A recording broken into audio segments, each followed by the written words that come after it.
have loved nature since I was a little girl. I guess it's because I grew up in New Jersey.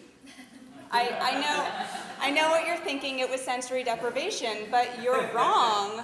I grew up in the Garden State, Fariza.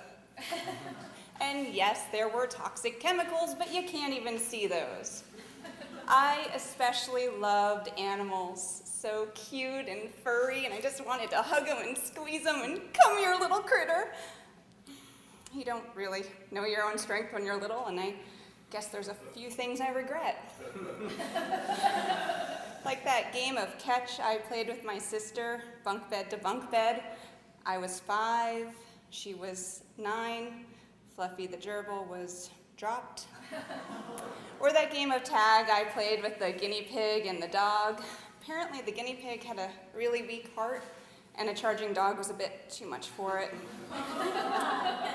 Rest in peace, Mr. Spotty. Or my baby duck, Quackers. She flew south for the summer one night after I left her outside with the neighborhood cats. I don't know why she never came home again. In case you haven't figured it out by now, I didn't have a lot of friends growing up. Until I found my bestest friend in the whole world, my cooter. My dog, Cooter. Cooter was the first of 2 mangy mutts that I got to hug and squeeze all I wanted because they couldn't escape. My brother named her Cooter after his favorite character on the TV show Dukes of Hazzard. So that gives you some insight into my cultural foundation. Anyway, Cooter survived my attentions, at least physically. I'm pretty sure when she was sleeping and doing that thing that dogs do where they whimper and kick their legs that she was dreaming of me. But she survived to have those nightmares. I'm very proud of myself for that. Especially since she is responsible for the worst scar I've ever gotten.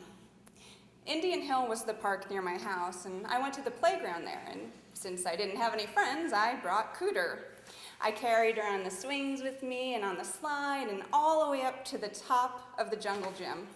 Cooter was just a little puppy with her little puppy claws, so I thought she'd be happy to be on top of the jungle gym, you know, safe from the hot lava. But in fact, you guys played that game too?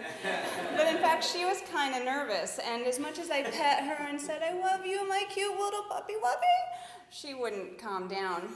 In fact, she kind of freaked out, and that's when I dropped her. I'd seen what a fall from a height could do to a little critter.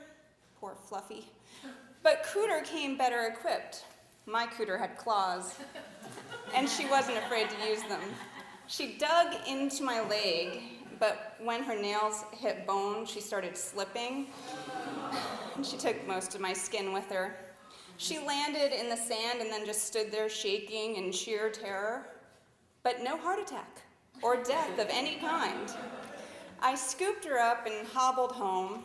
When I got to the house, my mom was satisfactorily horrified to see my Daisy Dukes, legs, socks, shoes, all soaked in blood. She tortured me with peroxide, got me bandaged up, but my knee took weeks to heal. Don't worry about Cooter, though. Cooter was fine, and neither of us was mad at her. I knew it was my fault, so I made it up to her the best way I knew how, by giving her lots and lots of extra love.